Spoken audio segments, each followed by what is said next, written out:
Stampers. This is Marie Bennett at blackberriesandcream.net. I'm an independent Stampin' Up! Demonstrator, and today I'm going to make this card with you, which is similar to a card I found on Pinterest. It's not exactly the same because I do not have the stamps that were used in the original card available to me, so I just used some stamps that I like. The two stamp sets that I did use in making this card are Awesomely Artistic, and from this stamp set I used this flower bunch image, and a new set that's available as a celebration item, the Hello stamp set, and I used Hello, my friend, in making this card. So this card takes quite a while to make. I'm just going to show you the beginnings of each step as I go through them, and that way the video won't turn out to be an hour long. So the first thing we do is cut our cardstock, and I'm using Sahara sand. I need a piece of Sahara sand that is 5.5 by 8.5, scored down the center at 4 1/4. And then I need a scrap that's large enough to stamp this image on. And my piece is 4 3/4 by, 3 3/4 by 4 1/4.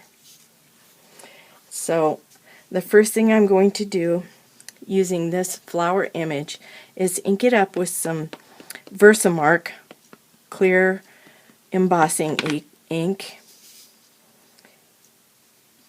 Give it a second for the Versamark to stick in, kind of soak into the paper. And then using my Whisper White embossing powder, I'm going to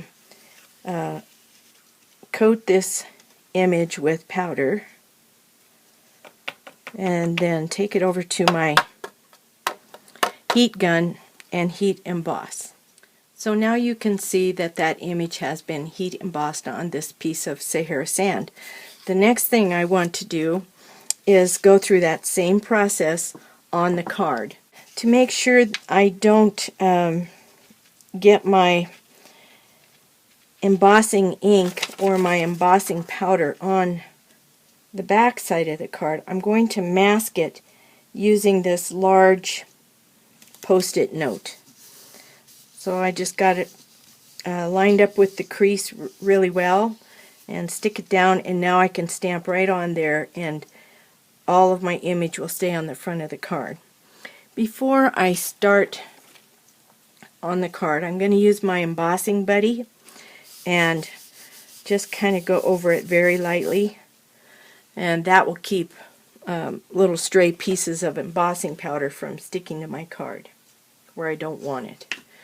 Alright, so using the same stamp, I'm going to just randomly stamp this flower image around the card.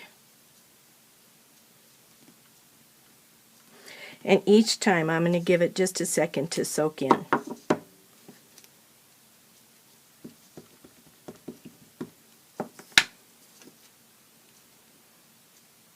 And I want most of the surface of the front of the card covered.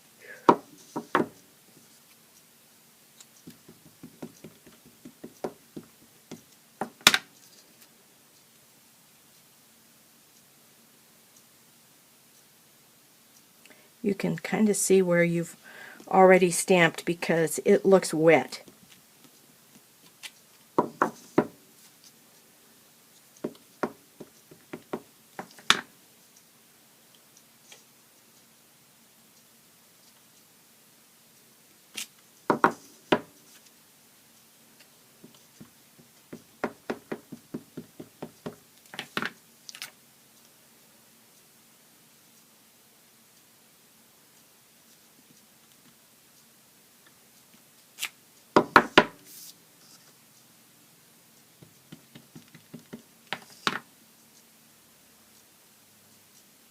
One more little spot here.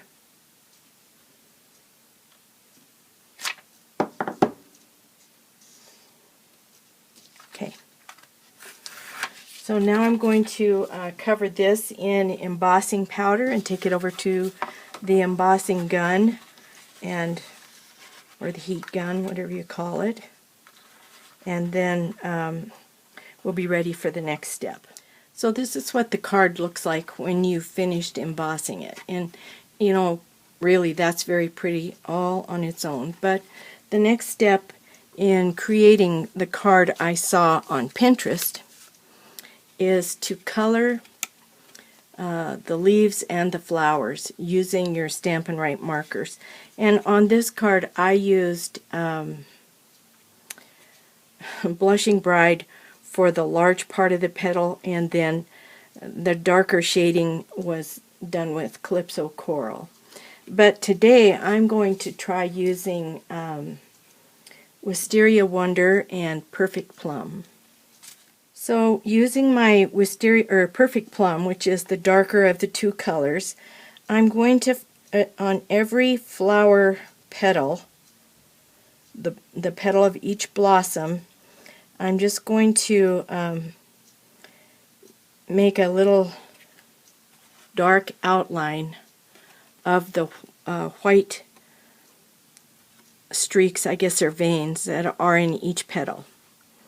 And then when I finish with each flower petal, I'll go back with my Wisteria Wonder and color in the petal. Okay, so now I finished with the Perfect Plum, and I'm ready to use the Wisteria Wonder to color in the full leaf of each one of these. And that will give some depth to the flower because they'll have the darker center on the petal and then the lighter edges. So I'm going to go ahead and color those in and show you the result. So now I have the blossoms colored in the Wisteria Wonder and Perfect Plum, and the next thing I'm going to do is color in the leaves. And for the leaves I'm going to outline the veins in Wild Wasabi and then color the leaf in Pear Pizzazz. So when I've finished that, I'll be right back.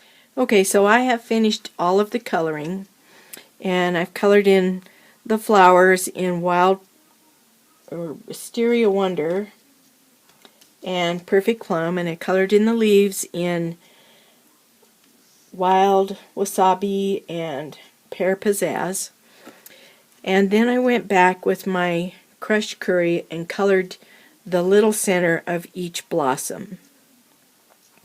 So the next step after I get everything colored is to take my Kleenex and just gently wipe off the ink that has got on the embossing. It'll wipe right off. And now the next thing I need to do is take my Stampin' paper snips and go in and fussy cut around these flowers. Now, if you don't have a good pair of paper snips, these paper snips from Stampin' Up! Are absolutely fabulous, and they're just such a very basic tool for card making. I highly recommend them.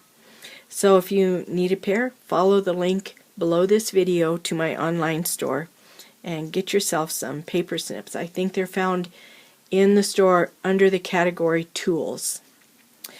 Okay, so I'm going to go ahead and fussy cut this image out. Then I'm going to color the front of this card to match this, and when that's all done, I'll be right back. Okay, so I completed the card thinking that I was on camera when really the camera was turned off. So rather than take you through the steps one more time, I'm going to just tell you what I did and save you the pain of watching me struggle through doing it again. Okay, so this is a piece of vellum that I cut at 2 inches wide by 5 inches long. And then I used my banner punch to punch the tail. Now when you stick vellum to cardstock, you can see whatever the adhesive is behind the vellum. And so in order to hide the adhesive, I use glue dots on this card. And as you can see, I heat embossed it with the same white embossing powder I used on the card. I covered up my glue dots using these, they're called White Perfect Accents. And they're really very pretty. They're white acrylic dots that come in, I think there's three sizes to each sheet. And there are 75 dots in each package. And I think they cost $5, so they're really very useful accents. And so that is how I did the vellum banner. Just heat emboss it, stick it on with glue dots, and cover the glue dots up with these accent dots. For the flower burst that I have fussy cut, the next thing I did was tie a piece of Whisper White baker's twine around the bunch, and then on the back I put four dimensionals, and then stuck it to the card. On the inside of the card, I haven't completed this one, but on the inside of the card I stamped the My Friend image, and then from the Hello set, and then I just included some little flowers from another set, but you wouldn't really need to do that. Sorry I messed it up.